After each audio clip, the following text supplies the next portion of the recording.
Nous voulons que notre Seigneur Jésus soit le soubassement et Emmanuel est parmi nous. Qu'il puisse nous amener dans les grandeurs selon sa volonté. Nous allons dédier notre église et prions pour cette église et prions l'Éternel. Oh Yahweh, oh Seigneur, nous t'invoquons ici.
Nous sommes frères et sœurs dans le Seigneur et nous sommes venus devant notre Dieu. Nous devons être dans la joie.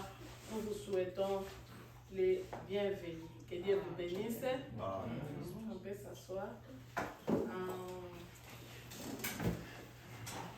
Nous avons ces paniers ici. Nous sommes venus devant ces dieux-là. Ça, c'est un symbole. Si nous ne tenons pas compte de cela, nous arrêtons nos bénédictions nous-mêmes. C'est le moment d'offrir à Dieu notre offrande. L'offrande peut être matérielle. L'offrande peut être votre voix, la façon où vous les servez, la façon où vous vous présentez vous-même devant ces dieux-là ce matin. Ça peut être, c'est aussi l'offrande. L'offrande n'est pas seulement matérielle, de l'argent ou quoi. La façon que vous adorez, la façon que vous acclamez, la disposition même de votre cœur, c'est de l'offrande devant ces dieux-là. C'est un moment de joie que nous allons nous donner devant Dieu, que nous allons être reconnaissants à ce Dieu-là, ce qu'il a fait de nous. Il nous a donné le souffle de vie, il nous a bénis, il nous a gardés en bonne santé. Il y a des ceux qui ne peuvent pas se lever, ils ne peuvent pas chanter, parler même c'est difficile. Mais nous autres, nous avons la grâce de Dieu de nous lever en bonne santé, de parler, de marcher. Et à ce moment-là, on va se présenter devant ces dieux-là. Quand même, tu connais quelle est l'offrande que tu vas présenter à ton Dieu ce matin. Je prie pour l'offrande. Seigneur, nous te disons merci pour ce moment. Nous voulons encore venir avec joie devant ta présence et avec notre reconnaissance pour tout ce que tu as fait dans notre vie. Bénis ces moments de joie, puisque toi, tu aimes ceux qui donnent avec joie. Au nom de Jésus, nous avons ainsi prié et nous disons Amen. Comme c'est un moment de joie, nous allons venir avec joie, avec la louange, avec des acclamations devant ces dieux-là. On se lève encore devant Dieu. Alléluia. Praise the Lord. We bless you. We worship you. We praise you, Lord. Hallelujah.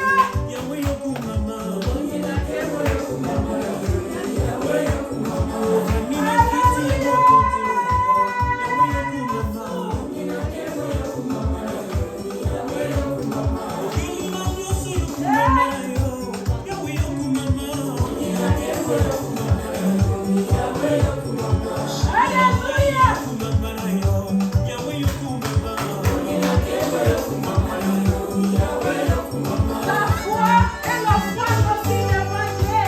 La foi que tu as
Dimanche passé, offrande de Kotaki, $70, na ba centime wana na kemike.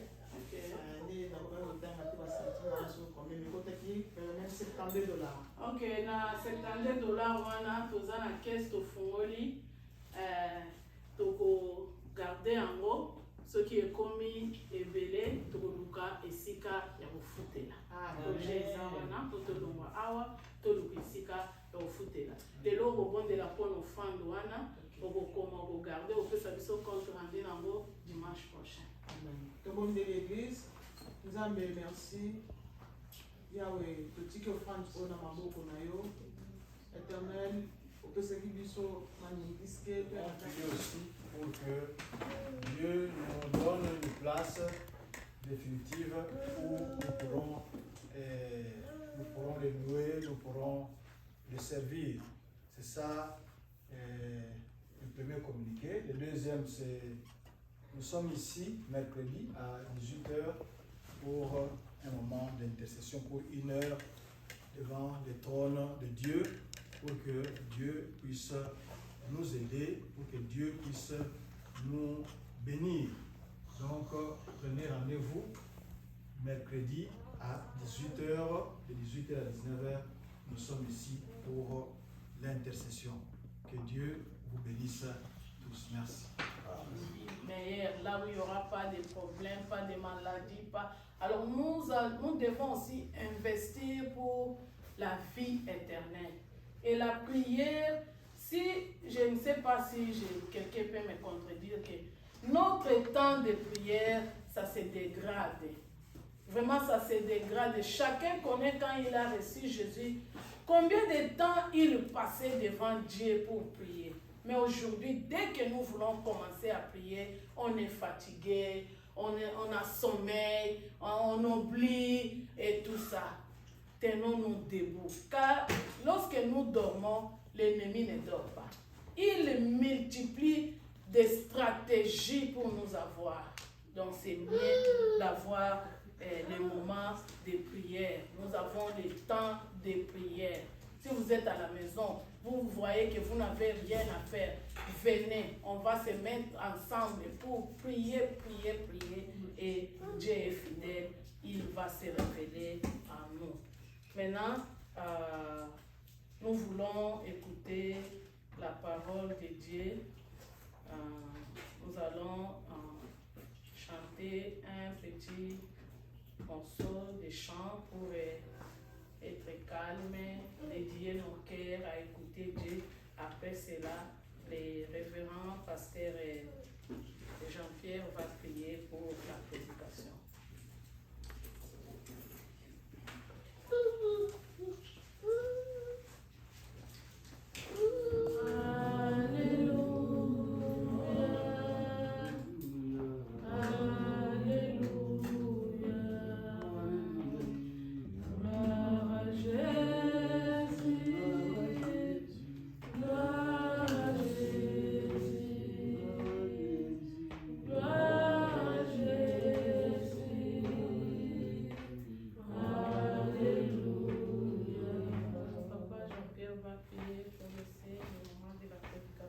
Seigneur notre Dieu, éternel, nous te disons merci parce que tu nous as donné aujourd'hui cette journée pour célébrer ton Saint-Nom.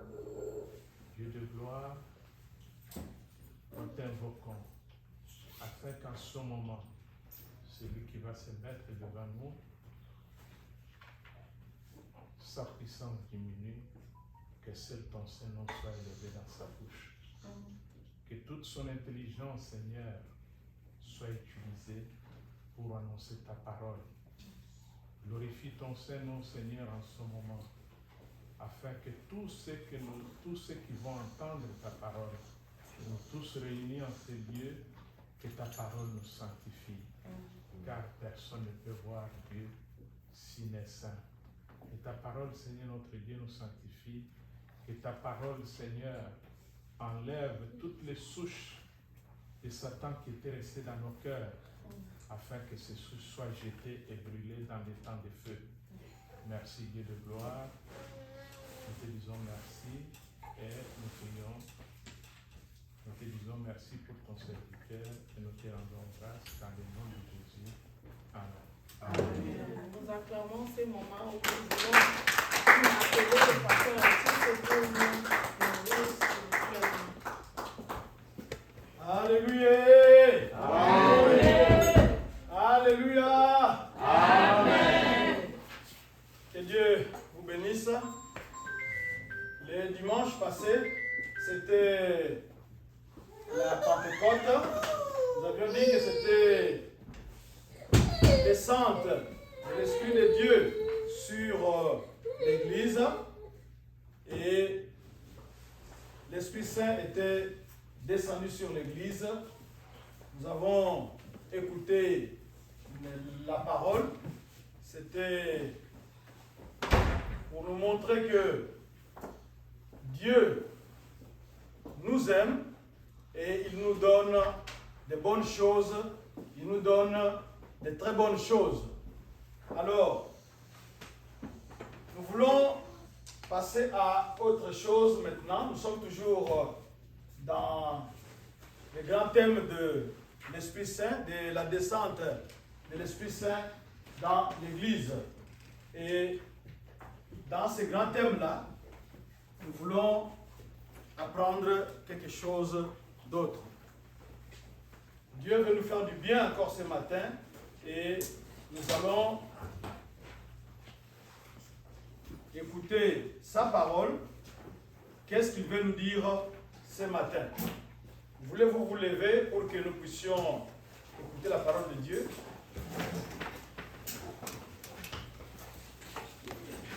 Nous allons lire dans Daniel 1, 17 à 20. Daniel chapitre 1er, 17 à 20. J'ai lu au nom de Jésus. Amen. J'attends ceux qui sont en train de chercher pour lire. J'ai lu au nom de Jésus. Amen. Daniel chapitre 1er, versets 17 à 20. Dieu accorda à ces 4 jeunes gens de la science, de l'intelligence dans toutes les lettres et de la sagesse. Et Daniel expliquait toutes les visions et tous les songes. Au terme fixé par le roi pour qu'on le lui amène, le chef des eunuques le présenta à Nabuchodonosor. Le roi s'entretint avec eux, et parmi tous ces jeunes gens, il ne s'en trouva aucun comme Daniel, Anania, Misaël et Azaria.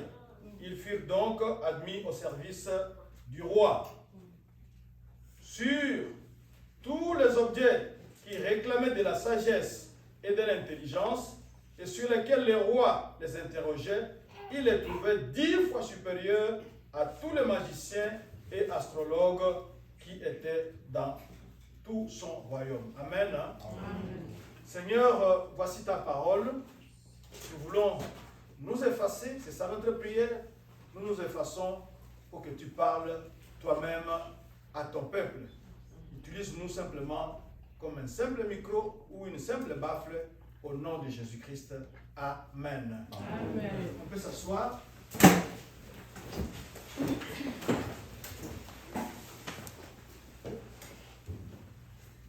Quatre jeunes gens qui étaient des Juifs, ils ont été sélectionnés dans la cour du roi. Ce sont des Juifs, ils ont été déportés. Et là, pendant la déportation, on les a choisis, on les a sélectionnés pour servir dans la cour du roi. Et dans cette cour-là, avant de servir, on doit vous former. C'est pour cela que les jeunes gens ont été formés. Et quand ils étaient en formation, ils étaient des étudiants, ils étaient en formation, le formateur a compris que ces jeunes gens-là étaient différents. Ils étaient plus doués, ils avaient beaucoup de performances. Alors, nous voulons, au travers de ce texte, comprendre quel était leur secret. La Bible nous dit que Dieu leur accorda, d'après le passage que nous venons de lire, Dieu leur accorda de la science, de l'intelligence et de la sagesse. Dieu le leur a accordé et plus tard, Dieu qui leur a accordé cela va leur donner une occasion pour pouvoir mettre cela en exergue, pour pouvoir pratiquer la sagesse, l'intelligence que Dieu leur avait donnée. Et quelle est cette occasion-là? C'est dans Daniel chapitre 2, verset 11. Dans cette partie-là, ce que le roi demande est difficile et il n'y a personne qui puisse le dire au roi excepté le Dieu dont la demeure n'est pas parmi les hommes. Qu'est-ce qui se pose ici comme problème? Le roi a fait un rêve. Il a besoin de deux choses. Il a besoin d'abord de quelqu'un qui va faire ces deux choses. La première chose, c'est dire au roi quel était son rêve. Quand vous parvenez à dire au roi quel était son rêve, là, le roi déjà sera sûr que vous aurez l'explication de ces rêves-là. Alors, vous savez que dans les cours en ce temps-là, et même actuellement, quand on est élevé quelque part, vous verrez des individus de tout genre graviter autour du chef, des conseillers occultes, des marabouts, de ceci, de cela. Alors, dans les cours anciennes, ces cours orientales-là, il y avait des astrologues, des magiciens, il y avait beaucoup de monde qui était dans la cour. Alors, le roi leur pose le problème. Le roi leur amène cette énigme-là. Venez, dites-moi d'abord, qu'est-ce que moi j'ai rêvé la nuit quand je dormais? Ensuite, expliquez-moi cela. C'était quelque chose qui était très difficile pour ces gens-là. Et dans leur réponse, ils disent qu'il n'y a que Dieu qui peut donner cette réponse-là. Mais malheureusement, Dieu n'habite pas au milieu des hommes. Ça, c'était leur Dieu à eux. Mais nous savons que nous avons notre Dieu qui s'appelle Emmanuel. Alléluia. Amen. Il s'appelle Emmanuel. Il est Jéhovah Shammah, Dieu avec nous. Alors, maintenant que le roi a posé ce problème-là, chacun des astrologues, des magiciens, de tous ces conseillers-là, chacun maintenant cherchait à consulter son Dieu pour que ce Dieu-là lui révèle qu'est-ce qui a été dit, qu'est-ce qui a été vu d'abord, ensuite, quelle est la réponse qu'on doit donner au roi. C'était très compliqué, mais nous savons que nous avons un Dieu très haut, un Dieu tout-puissant. Quand il a vu que les hommes étaient incapables d'aller vers lui, ce Dieu-là est descendu vers les hommes. Car Dieu a tant aimé le monde qu'il a donné son Fils unique afin que quiconque croit en lui ne périsse point, mais qu'il ait la vie éternelle. Dieu était en haut. Il a vu les enfants des hommes, les fils des hommes, les filles des hommes ici sur terre. Ils avaient des difficultés. Ils cherchaient Dieu. Ils ne parvenaient pas à s'élever vers ce Dieu-là. Et alors, Dieu, qu'est-ce qu'il va faire? Il va abaisser son ciel. Il va descendre maintenant au niveau de l'homme. Il va venir sur la terre. Il prend une forme humaine. La personne que nous connaissons, Jésus-Christ de Nazareth. Il était le Fils du Très-Haut. Il était venu vers les siens pour les aider, pour demeurer avec eux. Et c'est un Dieu qui écoute la prière. C'est pour cela que quand chacun des conseillers, vous savez, nous avons cité les noms des 4 jeunes juifs qui étaient ici. Ces jeunes gens-là, malgré qu'ils étaient en terre étrangère, ils n'ont pas oublié leur Dieu. Bien-aimés, en Afrique, nous prions. Ne soyez pas distraits quand vous venez ici aux États-Unis où tout semble facile, vous puissiez oublier votre Dieu. Les jeunes gens ici n'avaient pas oublié leur Dieu. Ils étaient très loin d'Israël. Normalement, le Dieu, théoriquement, était resté en Israël. Mais ils étaient en terre étrangère. Ils étaient esclaves. Ils étaient déportés. Mais ils n'ont pas oublié leur Dieu. Alors, quand l'énigme ici s'est présentée, c'est-à-dire quand la difficulté s'est présentée, chacun a consulté son Dieu. Et ces jeunes gens ont consulté aussi leur Dieu. Et chaque Dieu maintenant devait montrer de quoi il était capable. Et le roi était fâché parce que personne ne lui donnait la réponse.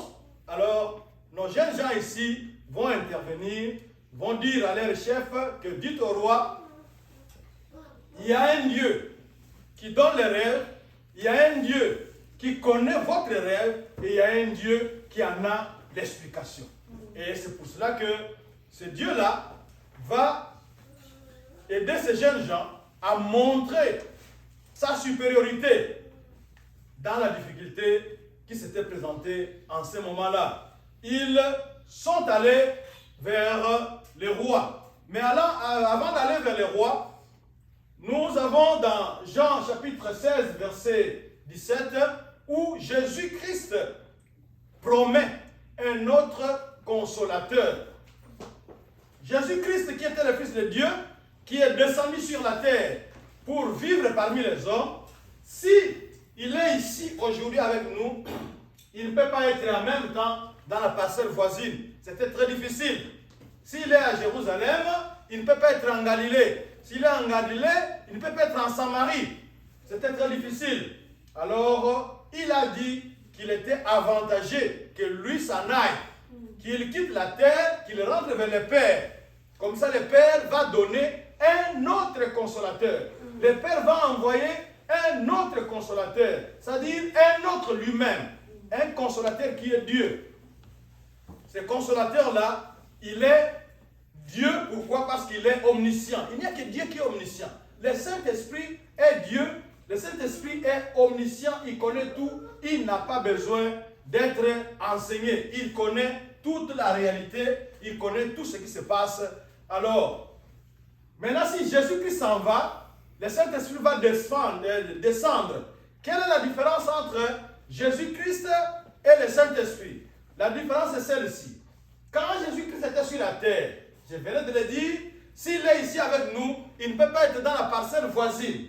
Mais l'avantage avec le Saint-Esprit, c'est quoi? C'est ce que Jésus-Christ a dit, qu'il est avantagé, qu'il lui s'en aille. Parce que quand le Saint-Esprit va venir, il est ici avec nous dans Doxadeo, mais il est aussi ailleurs. Il est aussi dans l'église Alliance de Papa Jean-Pierre. Il est partout où on est en train d'invoquer son nom. Le Saint-Esprit est dans chaque croyant qui reçoit Jésus-Christ comme son Seigneur et son Sauveur. Donc le Saint-Esprit peut être partout à la fois. Mais Jésus-Christ ne pouvait pas être partout à la fois. Nous l'avons vu avec la mort de Lazare. On l'a appelé, il devait marcher pendant 4 jours avant d'arriver là où vivait Lazare. Il ne pouvait pas être partout à la fois.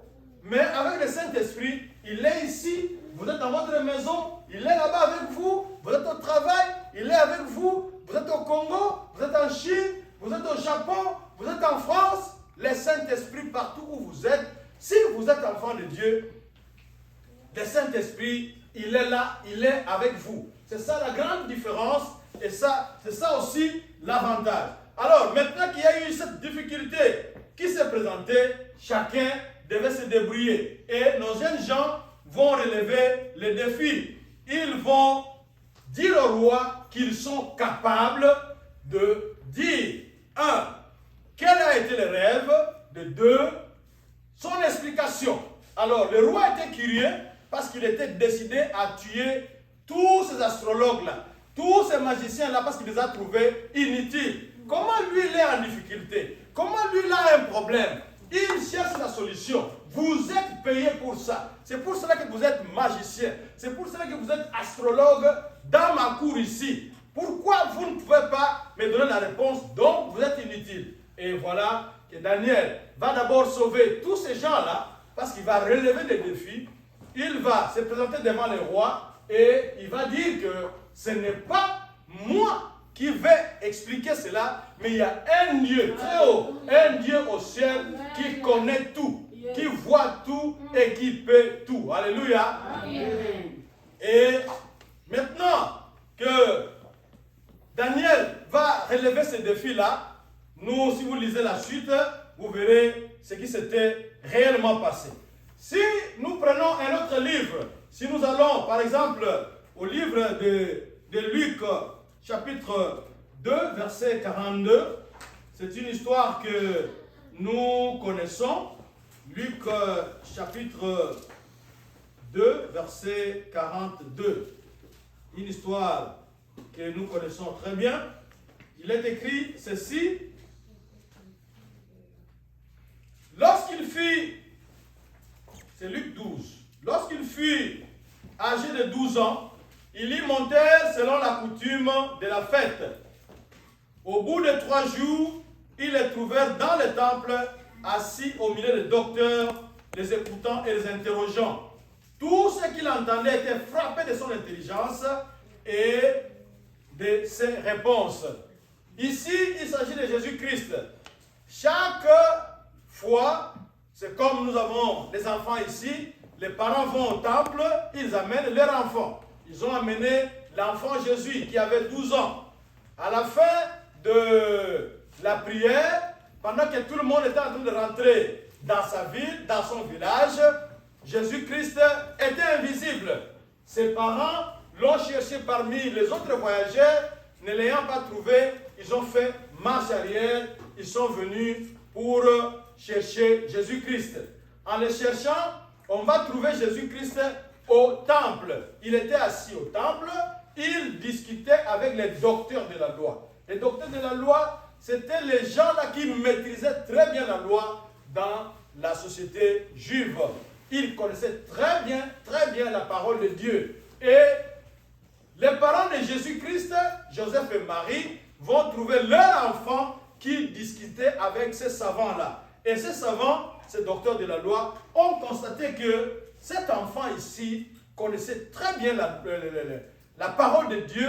Cet enfant avait une intelligence supérieure. C'était normal. Pourquoi? C'est parce que Jésus-Christ était Dieu. Et le Saint-Esprit était en permanence dans lui. Et le Saint-Esprit était en train...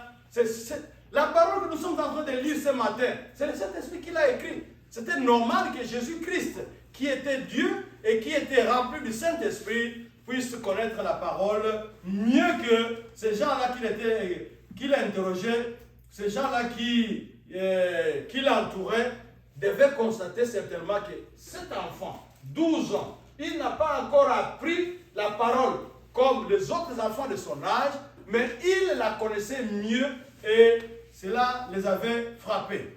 Donc, comme nous avons vu dans le livre de Daniel, ceux qui ont l'Esprit de Dieu avaient une intelligence supérieure et ils pouvaient répondre à des questions difficiles.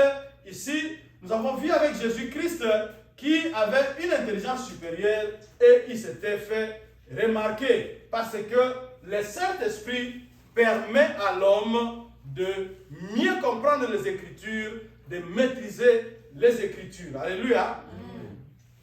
Quand nous allons dans un autre texte, nous allons dans Exode, chapitre 31, verset 6. Là-bas, nous verrons que « Et voici, je lui ai donné pour aide Oholiab, fils d'Aïsamak, de la tribu de Dan. J'ai mis de l'intelligence dans l'esprit de tous ceux qui sont habiles, pour qu'ils fassent tout ce que je t'ai ordonné. » Ici, il s'agit de la construction de la tente de la rencontre. C'était un travail qui intéressait la maison de Dieu, qui intéressait le travail de Dieu. Alors, les ouvriers qui ont été choisis, Dieu leur a donné son esprit pour que le travail se fasse correctement, pour que le travail se fasse très bien. Ils n'avaient pas simplement besoin de leur habilité habituelle, mais ils avaient besoin de quelque chose, d'une plus-value, de quelque chose de plus pour exécuter exactement le travail qu'on attendait d'eux. Donc, même si on est ouvrier, on a aussi besoin du Saint-Esprit. Le Saint-Esprit peut vous aider, le Saint-Esprit peut vous donner des capacités pour comprendre des tâches difficiles, pour faire des exploits avec, dans votre domaine d'activité. Vous pouvez faire ces exploits-là. Donc, différents ouvrages peuvent être réalisés avec l'appui, avec la guidance du Saint-Esprit. Comme il y avait beaucoup de travaux à faire, il fallait être vraiment des ingénieurs de cette époque-là pour faire cela. Alors, Dieu vient en appui, Dieu vient aider. Nous pouvons prendre un autre texte, c'est dans Actes chapitre 6, verset 3. Et là, il s'agit du problème du choix des diacres. On devait choisir des diacres. Et pour choisir des diacres, quelle est la condition que l'Église avait posée en ce moment-là? Dans Actes 6, 3, nous lisons ceci. C'est pourquoi, frères, choisissez parmi vous 7 hommes de qui l'on rende un bon témoignage, qui sont pleins d'Esprit Saint et de sagesse, et que nous chargerons de cet emploi. On avait besoin de diacres dans l'Église. Il y avait eu des discussions qui avaient surgi à cette époque-là. Il y avait la distribution de nourriture, il y avait des plaintes. Alors, à cause de ces plaintes-là, les apôtres ont dit, nous ne pouvons pas laisser la prédication de la parole pour nous occuper des tâches administratives, des tâches protocolaires. Nous avons besoin, comme critère, on a besoin des hommes qui étaient pleins d'Esprit Saint et de sagesse. Donc, dans le travail de Dieu, on a besoin, pour être un serviteur de Dieu, on a besoin de gens qui sont pleins d'esprit. Et ces gens-là sont des serviteurs de Dieu qui peuvent aider à faire avancer le travail de Dieu. Donc, dans le service de Dieu, le Saint-Esprit est un bon auxiliaire. Le Saint-Esprit est un grand auxiliaire. Ceux qui ont déjà eu l'occasion d'écouter les témoignages de mon épouse, Maman Solange, elle était une fille timide. Mais ceux qui l'avaient connue timide à cette époque-là, et s'ils la voyaient aujourd'hui, ce sont deux personnes différentes, parce que maintenant, elle est capable de prendre la parole devant une grande foule pour prêcher, pour prendre la parole.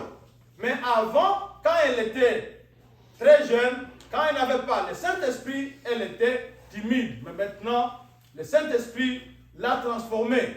Quelle est la différence là-bas? C'est parce que le Saint-Esprit maintenant est en elle, et le Saint-Esprit n'est pas un esprit de peur, n'est pas un esprit de timidité, mais c'est un esprit de force, un esprit de puissance. C'est comme ça qu'elle peut se lever et parler devant une foule.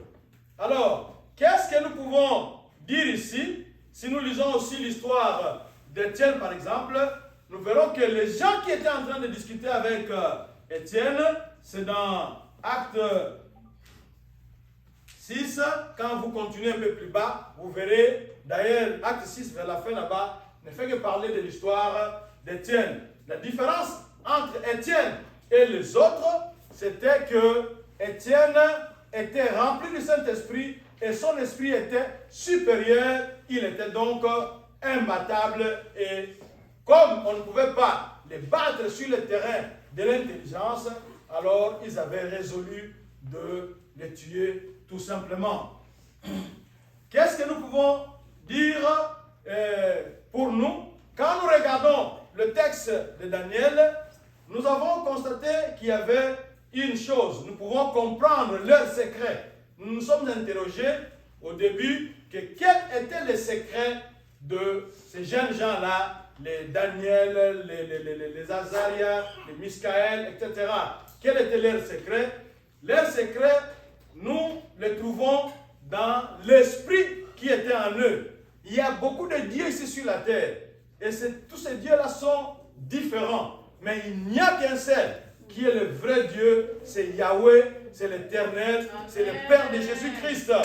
Alors, quand vous êtes connecté à ce Dieu-là, c'est un Dieu qui vous donne son esprit. Et cet esprit-là est là pour vous guider. Cet esprit est là pour vous permettre de suivre les traces de Jésus-Christ.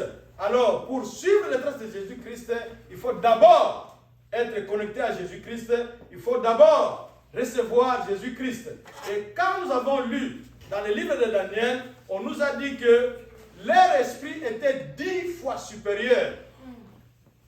Ils étaient en exil, ils n'étaient pas chez eux, ils étaient à l'université, ils étaient en train d'étudier, mais quand le maître, quand l'instructeur, quand l'eunuque qui s'occupait d'eux quand le responsable a comparé a amené les étudiants devant le roi pour l'examen final, le roi a constaté que les 4 juifs avaient une intelligence très supérieure, une intelligence plus grande que celle de la moyenne. Et cette différence-là provient du Saint-Esprit. Parce que le Saint-Esprit, c'est l'esprit de la différence. C'est ça le grand thème de ce matin. Le Saint-Esprit est l'esprit de la différence. Le Saint-Esprit est l'esprit qui, quand vous êtes connecté à Dieu et que vous invoquez cet esprit-là, vous demandez de l'intelligence, vous demandez votre aide, et l'aide à cet esprit, vous verrez la différence dans votre vie. Vous verrez la différence dans ce que vous faites. Nous voulons dire ceci. Le Saint-Esprit n'est pas seulement pour la prédication. Le Saint-Esprit n'est pas seulement pour le travail de Dieu. Mais le Saint-Esprit, comme on a essayé de le montrer, c'était faute de temps, on a essayé de le montrer que même un travail d'ingénieur, même votre travail manuel, même le travail de papa, comme il est là, il est serviteur de Dieu, il est aussi médecin. Il a besoin du Saint-Esprit pour que le Saint-Esprit l'aide à poser un diagnostic sûr. Donc, quel que soit le travail que vous faites, n'oubliez pas, vous avez besoin du Saint-Esprit. Moi-même, j'étais étudiant. Ça n'a pas été facile. J'étais étudiant. Il y a l'anglais à apprendre. Il y a mon travail en dehors de l'université, parce que je dois aussi vivre, je dois payer ma maison, mes factures, etc. Et il y avait aussi des livres à lire. Il y avait beaucoup de notions. Mais chaque fois, avant de lire mon livre, avant de faire mon examen ou mon interrogation, je demandais toujours l'aide du Saint-Esprit. Remplis-moi du Saint-Esprit. Le Saint-Esprit, ce n'est pas seulement quand je viens pour prêcher, Saint-Esprit, viens me remplir, parle à ton peuple. Non, le Saint-Esprit, il est là. Il est avantageux que Jésus-Christ s'en aille. Parce que nous avons besoin du Saint-Esprit. Il va nous aider. Il va rester dans chaque croyant tel que vous êtes là. Le Saint-Esprit va rester avec nous. Il est là pour nous aider. Et n'eût été la présence du Saint-Esprit, n'eût été l'appui du Saint-Esprit, je n'allais pas terminer. Ce n'était pas facile. Ça n'a pas été facile. Moi, j'ai étudié, quand il n'y avait pas d'ordinateur, j'ai étudié en français et ici, je viens étudier en anglais. Tout s'est passé en ligne. Tout s'est passé en ligne. Il y a des fois où vous ne voyez pas le professeur. Et il y a des fois où le professeur vient pour 2 heures du temps, mais il vous a donné 5 livres à lire. Comment vous allez les lire? Comment vous allez synthétiser? Comment vous allez faire ceci, cela? C'était grâce, j'invoquais toujours le Saint-Esprit pour que le Saint-Esprit vienne à moi, pour que le Saint-Esprit m'aide. Et le Saint-Esprit, effectivement, il m'aidait. Il m'aidait. Je me souviens encore, on devait présenter un travail là, un travail de recherche. En tout cas, le professeur était sûr, cette maman-là était sûre que je n'allais rien faire de bon. On m'a dit, tu passes maintenant. Moi, j'ai dit non, je vais passer à la fin. Et à la fin, quand je suis passé, j'étais étonné, elle m'a donné 20 sur 20. J'étais moi-même étonné. Bon, pas très étonné, mais elle était étonnée, c'est pas moi. Elle était étonnée. Moi, je sais que c'est en anglais, c'est vrai. Mais j'ai le Saint-Esprit m'a aidé.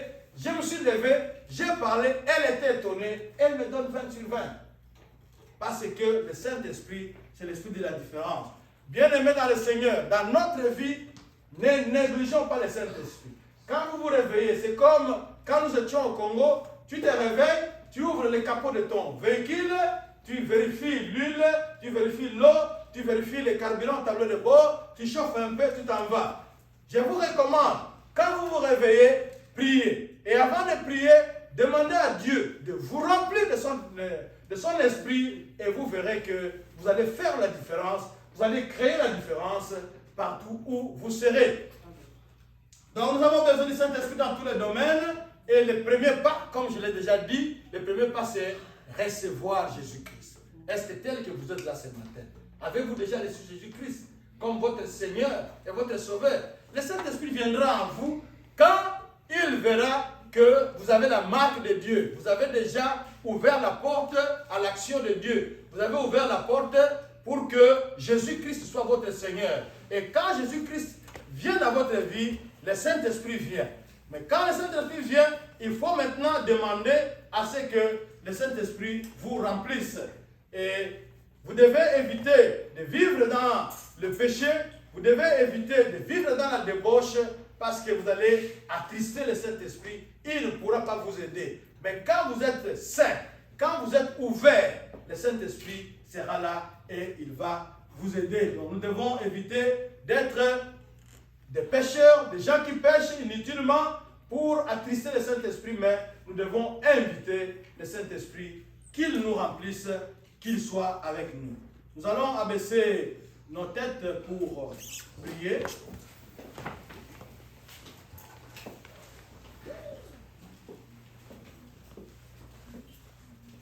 Nous venons d'écouter la parole de Dieu.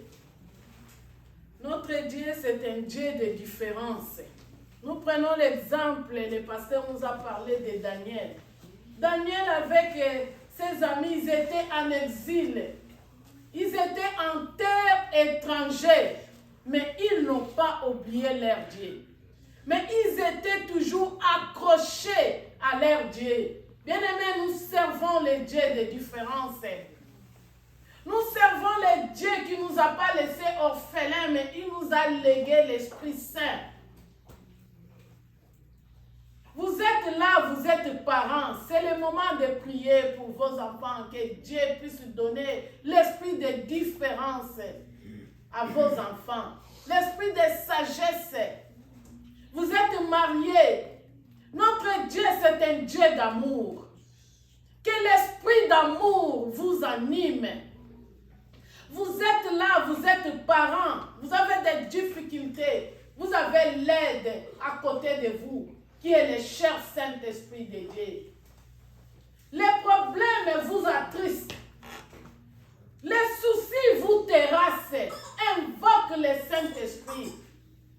Le Saint-Esprit est le consolateur. Il est là ce matin.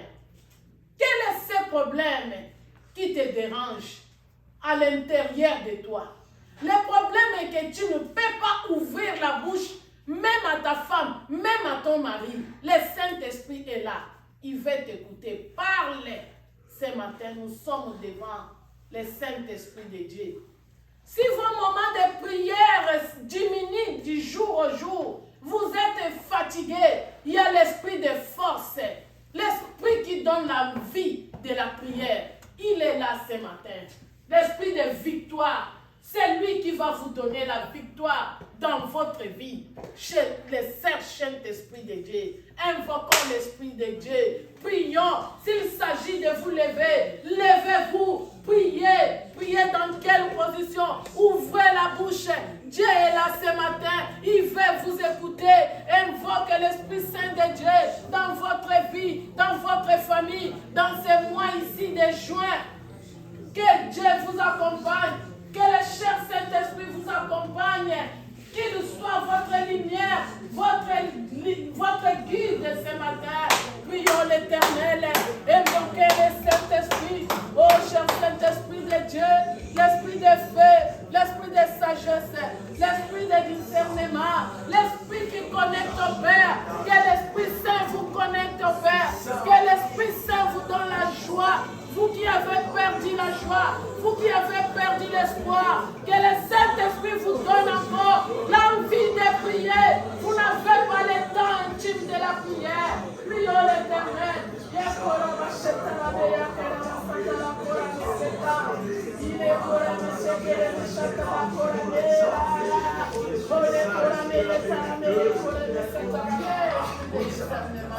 Nous avons besoin de toi. Alléluia. Alléluia. Merci. Merci, cher Saint-Esprit de Dieu. Merci, Seigneur Jésus. Amen. Amen. On acclame le Seigneur. Nous sommes presque à la fin de notre prière de ce matin. Avant de sortir, nous allons inviter notre papa, le révérend Mufuta. Il va clôturer, bénir. On avait déjà accueilli tout le monde en haut. Bon, à la fin, nous voyons ceux qui sont encore venus aujourd'hui pour la première fois. Nous vous accueillons au nom du Seigneur. Nous sommes dans l'église de aujourd'hui, c'est notre deuxième dimanche. Vous êtes les bienvenus. En tout cas, toutes les portes sont ouvertes pour nous accueillir.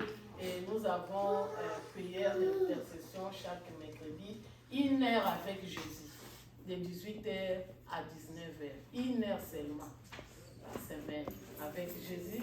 Mais vous êtes les bienvenus parmi nous. À la fin, on va se saluer. Quand on va partager un verre d'eau, on se parle et on se salue.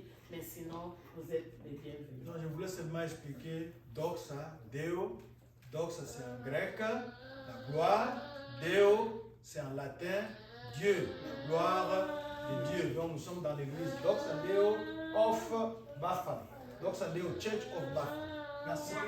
Donc ça c'est la gloire. Et la gloire de Dieu. Et nous allons vivre la gloire de Dieu du jour au jour, au jour, au jour, puisque nous marchons avec ces dieux-là. Amen. Et nous invoquons Papa pour prier pour nous. Lorsque Papa prie pour nous bénir, et nous-mêmes, nous intercédons, nous dédions notre semaine entre les mains de Dieu. Nous dédions tous ces mois de juin, nous sommes au début du mois, entre les mains de Dieu, que le Saint-Esprit puisse nous surprendre positivement. Et Papa va nous bénir. Éternel notre Dieu, nous venons devant de toi, Seigneur. Nous nous sommes présentés dans ton assemblée aujourd'hui parce que tu nous as invités. Nous sommes venus devant toi. Tu as agréé, Seigneur, nos prières. Tu as agréé nos offrandes. Tu as enlevé de nous tous les péchés que nous avions commis. Notre Dieu, tu nous as donné de ton esprit. Tu nous as remplis, Seigneur, afin que nous puissions faire ton travail et que nous puissions aussi faire le travail du monde, le travail qui nous permet de vivre. Merci, notre Dieu. Je te recommande chacun de tes enfants, afin que tu le précèdes dans sa maison, que tu ailles avec eux sur la route, pour que la gloire de ton son nom resplendisse dans leur foyer. Gloire à toi, notre Dieu. Bénis le travail de chacun, dans sa maison, dans les lieux de travail, partout où il passe, que le Saint-Esprit nous accompagne tous les jours de notre vie, jusqu'au jour où nous allons nous retrouver encore pour élever ton Saint-Nom en ces lieux. Gloire à toi, notre Dieu. Merci, Seigneur. Dans le nom de Jésus-Christ, nous avons prié. Amen. Amen. Et voilà, nous sommes à la fin. Saluons-nous. Nous avons un verre d'eau là-bas à prendre. Et que Dieu vous bénisse. Que Dieu bénisse la semaine qui commence.